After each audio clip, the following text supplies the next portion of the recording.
Добрый день, паважаныя гледачы. Завуць мяне Светлана Пятроўна, і сёння мы з вами пазнаёмімся з кнігай Ніла Гілевіча «Кантора». Гэта зборнік сатырычных і гумарыстычных твораў. І сёння я зачытаю вам твор «Як я вучыўся жыць». Навукі гэтай курс даецца зусім не кожнаму. О, не! І хай чытач не спадзяецца, што ён павучыцца ў мяне. Сёй той не надта, чтоб каб вельмі, і мог глуздамі варушыць, а ўсе гавораць у здзіўленні: умее жыць, умее жыць. А іншы справу разумее, і непаганая душа, а ўсе гавораць, жыць не ўмее, няма ў запасе ні шыша. Таму назад гадоў 15 зайшоў калега да мяне, а сам засмучаны, не іначай, хто з самых блізкіх у труне. На год у вёску пасылаюць, адкрыў ён мне сваю бяду, а жонка, брат, як стала лаяць, крычыць і з месца не сыду.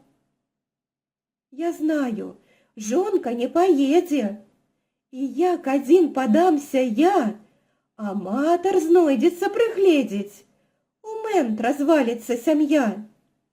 Браток, пусціў слязу калега, дзеля малых прашу дзяцей, каб ты замест мяне паехаў, ты ж халасцяк, табе прасцей. Назаўтра я ў канторы трэсту, на цэлы год пуцёўку ўзяў, а незадоўга да ад'езду пра ўсё суседу расказаў. Сусед пунцовы, аж іскрыцца.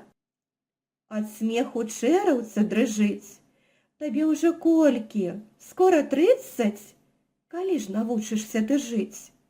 Назад таму гадоў 10 дырэктар мой, шаноўны шэф, гуляў у шахматы заўзята, і я заўзята, як на грэх. Аднойчы ў клубе пры народзе у нас адбыўся бліц-турнір. Убачыў шэф, што з матам пойдзе, і кажа: што, заключым мір? І ўсе ў падтрымку зашумелі: згаджайся, брат, на нічыю. А я кажу: вы ашалелі, ды я ж тут лёгка выйграю.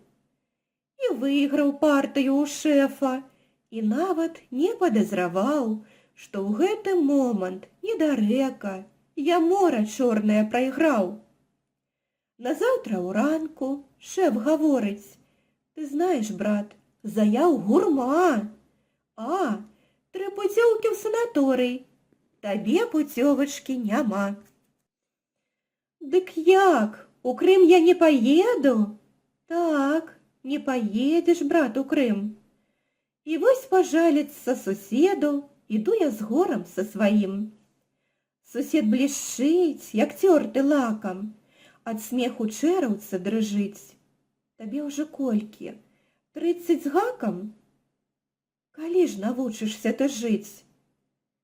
Таму назад гады 4, на новай службе, новы шэф, мне абяцаў жыллё пашырыць, цаніў мяне ён не на смех. І жыў бы я ў кватэры новай, але на сходзе на адным узяў ды ляпнуў, што ўстанова у нас уся смярдзіць спіртным. Калі, кажу я, конскай дозай, ды кожны дзень у горла ліць, дык ёсць рэальная пагроза, вантробы ўсе перабаліць. За гэткі клопат, дзякуй шчыры, мне шэф з трыбуны прамычаў: ну, а жыллё таму пашырыў, хто на тым сходзе прамаўчаў. Не засталося нават следу ранейшай ласкі да мяне, і зноў я жалюся суседу, што маю гулу на ражне. Сусед іржэ ў адказ вясёла, ад смеху чэраўца дрыжыць. Табе ўжо колькі? Хутка 40? Калі ж навучышся ты жыць? Пазней, праз тэрмін невялічкі, Пайшоў купляць я гардэроб. Гляджу, стаіць, але з таблічкай. Праданы. Хтосьці ўжо загроб. А грузчык шэпча: гэту штучку у нас няпроста адхапіць. Хто хоча мець, павінен ручку сяму таму пазалаціць. Я звесіў нос ля гардэроба і, каб паныласць апраўдаць, пачаў свой месячны заробак на састаўныя раскладаць. На харч прыкінуў, і на транты, і на абутак заадно. Пасля на курыва, на транспарт, на кніжкі сыну, на кіно. Расклаў усю сваю зарплату, увесь заробак з мазаля. Каб залаціць чыюсьці лапу, не застаецца ні рубля. Ды і завошта прайдзе свету, павінен хабар я даваць. Увечар сунуўся к суседу, пытанне гэтае задаць. Сусед блішчыць, як цёрты лакам, ад смеху чэраўца дрыжыць. Табе ўжо колькі? 40 з гакам. Калі ж навучышся ты жыць? Кажу, ніколі. Я няздара. Я недарэка з недарэк. Мне зроду суджана, як кара, пражыць няўмекам цэлы век. Я так і здрыджуся няўмекам, але да сэрца не бяру.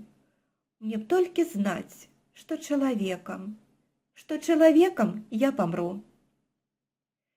1972-73 гады. Калі ласка, стаўце лайкі, падпісвайцеся на канал. Дзякуй вам за ўвагу.